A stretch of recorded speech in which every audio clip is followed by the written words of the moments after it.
कहानी कुछ इस प्रकार प्रारंभ होती है मित्रों। पंडित जी की अवस्था करीब 45 वर्ष की है और उनकी पत्नी की 20 वर्ष की। पंडित जी अंग्रेजी और संस्कृत दोनों में विद्वान हैं और कई पुस्तकें लिख चुके हैं। सप्ताह में 2-1 दिन उन्होंने समाचार पत्र और मासिक पुस्तकों के लिए लेख लिखने को नियत कर लिया है। विशेषकर इन्हीं दिनों में, अर्थात जब वे कुछ लिखते हैं तब उनकी युवा पत्नी उनको बातचीत में लगाना चाहती हैं। पंडिताइन रूपवती हैं और कुछ पढ़ी लिखी भी हैं, उम्र में बहुत कम ही हैं। इन सब कारणों से वाद विवाद में पंडित जी उनसे हार मानना ही अक्सर उचित समझते हैं। मित्रों, एक दिन का हाल सुनिए। कमरे के एक कोने में जहां मेज कुर्सी लगी हुई थी, पंडित जी बैठे हुए एक विश्वविख्यात कवि के कविता चातुर्य पर कुछ लिख रहे थे। थोड़ी ही दूर पर पंडिताइन भी बैठी हुई एक समाचार पत्र पढ़ रही थी। कुछ देर सन्नाटे के बाद पंडिताइन अपने पति का ध्यान अपनी ओर खींचने के लिए जरा खांसी। पंडित जी ने इसकी कुछ परवाह न की और अपने काम में वे लगे रहे। सुना सुना, पंडित जी ने पहले सुना को तो टाल दिया, परंतु बहरे तो थे ही नहीं, दूसरे पर उन्हें बोलना ही पड़ा। हाँ, आज्ञा। क्या कुछ बड़े जरूरी काम में हो? नहीं नहीं, कुछ नहीं करते हुए पंडित जी ने कहा, हमको केवल 50 पन्ने का एक लेख लिखकर आज ही रात को भेजना है, लेकिन हम यह कुछ बहुत नहीं समझते। कहो तुम्हें क्या कहना है? इस पत्र में एक बड़े अच्छे तोते का विज्ञापन है। यह तुम्हें मालूम ही है कि तोता पालने की बहुत दिनों से मेरी इच्छा है। अगर मैं यह विज्ञापन काट कर तुम्हें दे दूं तो तुम कर्नेलगंज में बॉस कंपनी के दुकान पर उन्हें देख आओगे।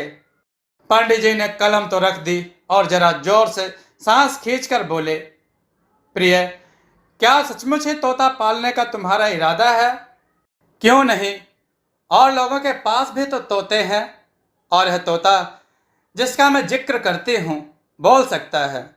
जब तुम बाहर होगे वह मेरे लिए एक साथी होगा। हाँ, यह तो ठीक है। मुझे विश्वास है कि मेरे ना होने पर तुम तोते के साथ जी बहला सकती हो, परंतु वह तोता मेरे लिए किस काम का होगा, यह भी तुमने सोचा? वह तुम्हें भी प्रसन्न करेगा। नए नए ख्याल तुम उससे सीख सकोगे।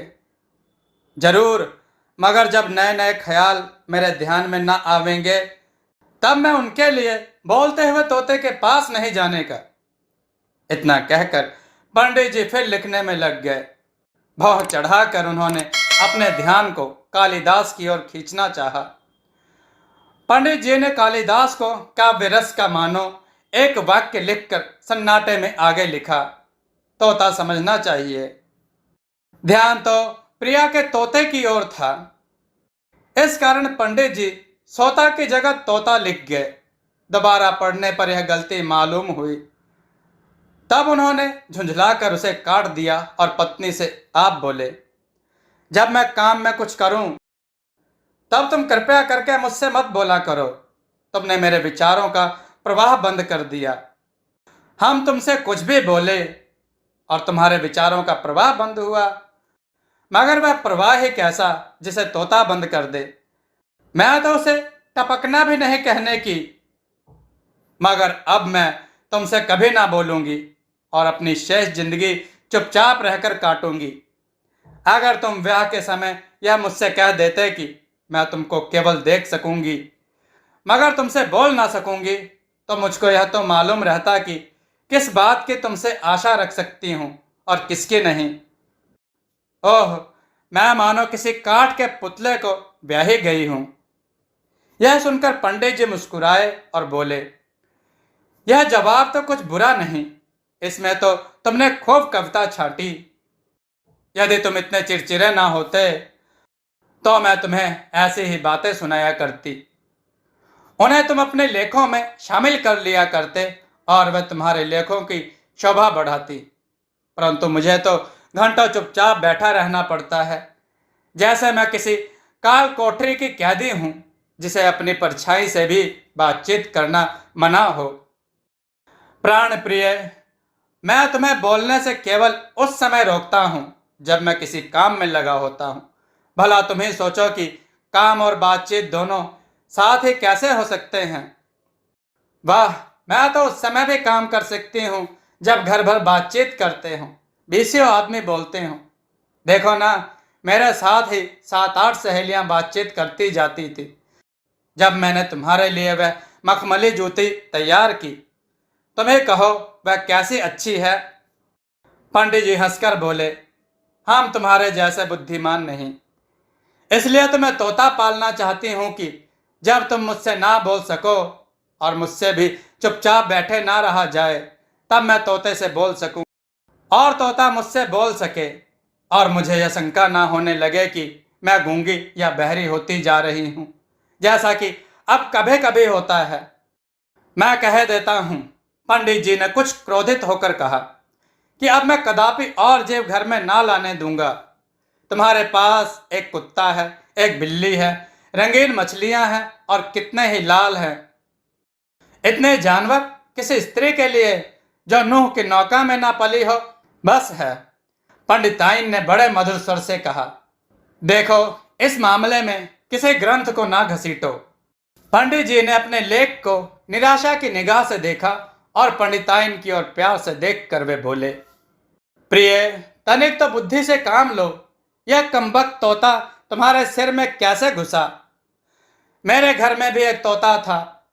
फिर जब मैं ऐसे घर से आई जहां सदा तोता रहा, तो बिना उसके मुझसे कैसे रहा जाए। जिसका ब्याह हो गया हो उसके लिए तोता अच्छा साथी नहीं। क्या खूब, बापू तोते को बहुत प्यार करते थे। तुम्हारे बापू को शाम को अखबारों के लिए लेख न लिखने पड़ते होंगे।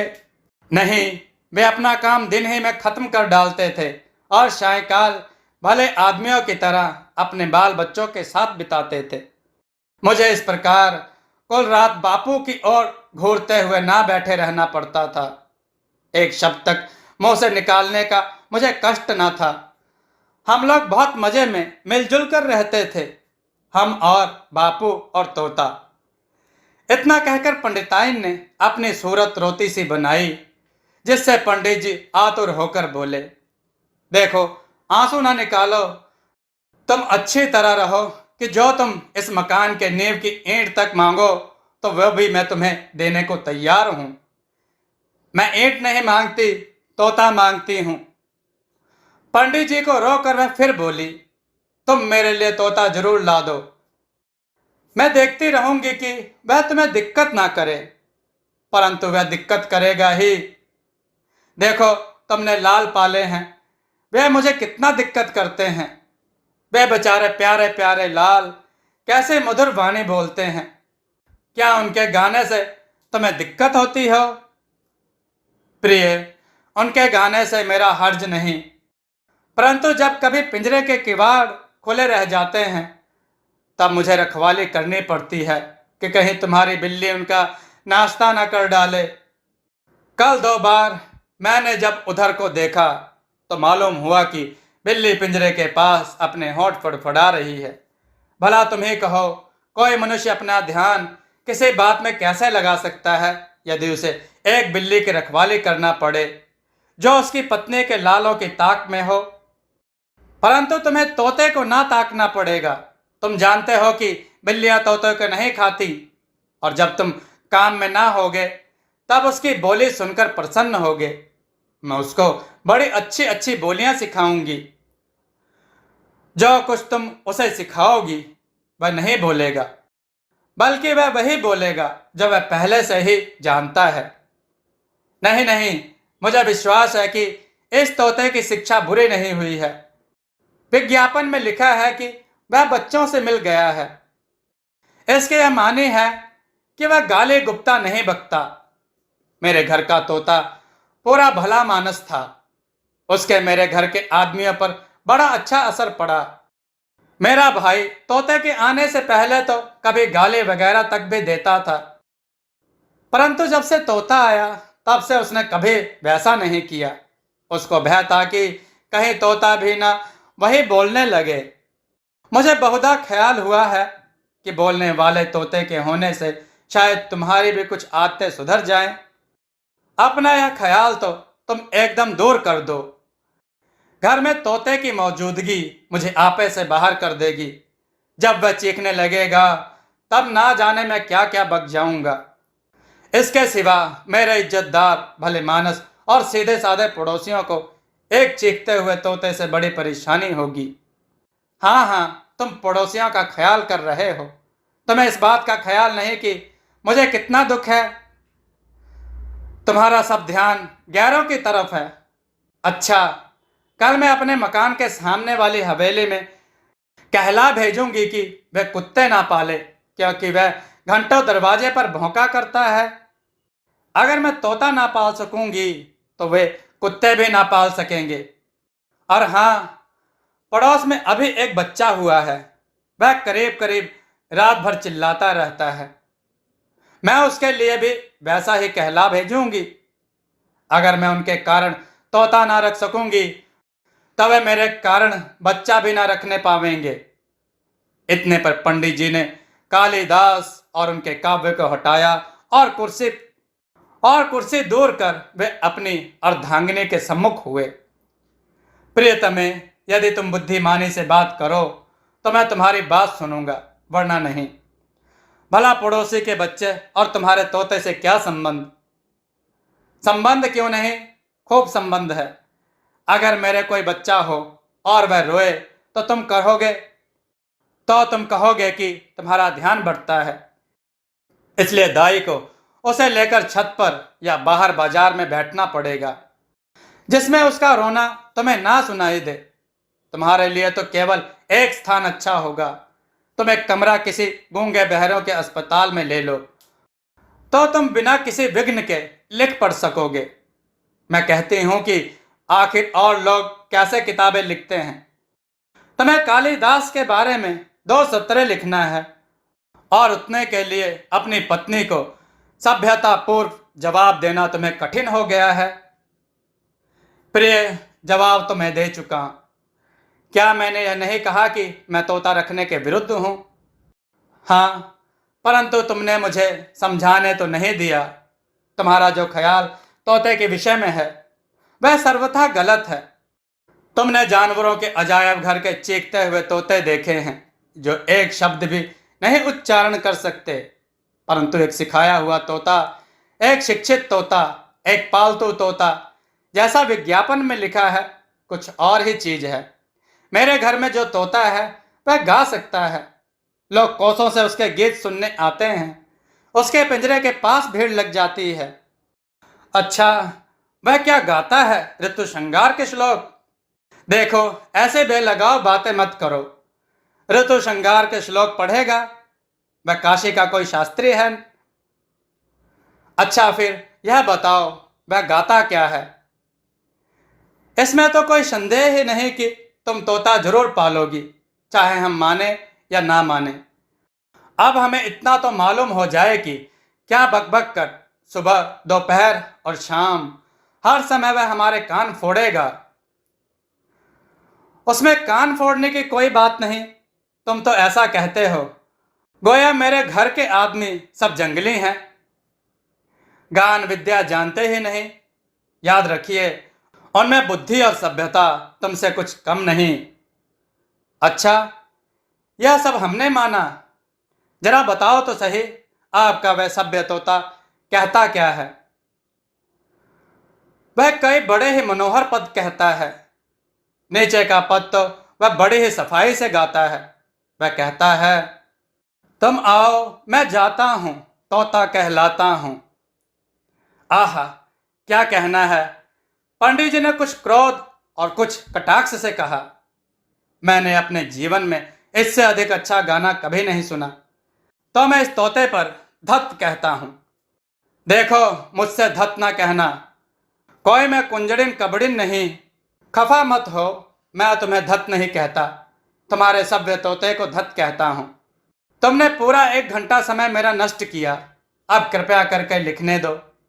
किसी प्रकार पंडित जी ने अपना चित्त खींचकर फिर कालिदास पर उसे जमाया, लेकिन पंडिताइन जी से चुपचाप कब रहा जाता। थोड़ी ही देर में उस सन्नाटे ने उन्हें व्याकुल कर दिया। अपनी जगह से उठकर वे पंडित जी के पास आई और अपना हाथ मेज पर कई बार मारकर उन्होंने उनका ध्यान अपनी ओर आकर्षित किया। वे बोली, अच्छा तो पूछती हूँ कि अगर मैं एक तोता ना पालूं तो तुम 6 कुत्ते कैसे पालोगे? 6 कुत्ते, और उसमें से ऐसा काटने वाला कि जिसके मारे धोबिन, नाइन, तेलिन, तमोलिन तक का आना मुश्किल। आखिर जब दूध दुहने आता है तब 2 नौकर उस कुत्ते को पकड़ने को चाहिए। यह सब तुम जानते हो, तब भी उसे नहीं निकालते। अभी उस दिन तुम्हें मेहतर को 2 रुपए देने पड़े, जिसमें मैं उसके काटने की खबर पुलिस को ना करे। जनकिया मेहर को देख उस दिन वह ऐसा गुर्राया कि वह गिर ही पड़ी। तुम तो ऐसा कुत्ता रखो, और यदि मैं छोटा सा मिष्टभाषी खूबसूरत निरुपम तोता पिंजरे में पालना चाहूं, तुम मुझसे ऐसे लड़ो जैसे मैं कोई बाघ घर में लाना चाहती हूं। पंडित जी से अब आगे कुछ न बन पड़ी। उन्होंने पंडिताइन के दोनों हाथ अपने हाथों में प्यार से लेकर दबाया और उनका मुंह एक बार चुंबन करके कहा, अच्छा तो हम तुम्हारे लिए 1 नहीं 6 तोते ला देंगे। अब तो प्रसन्न हो? इस पर पंडिताइन जी प्रसन्नता से फूल कर चुपचाप बैठ गई और पंडित जी ने जल्दी जल्दी अपना लेखन समाप्त कर डाला। मित्रों, कथा आपको कैसी लगी कमेंट करके बताइएगा। दोस्तों, आपको यह कथा कैसी लगी अपने विचार और सुझाव कमेंट में जरूर दें। हमारी कथाओं को लाइक करें, हमारे चैनल को सब्सक्राइब करना न भूलें।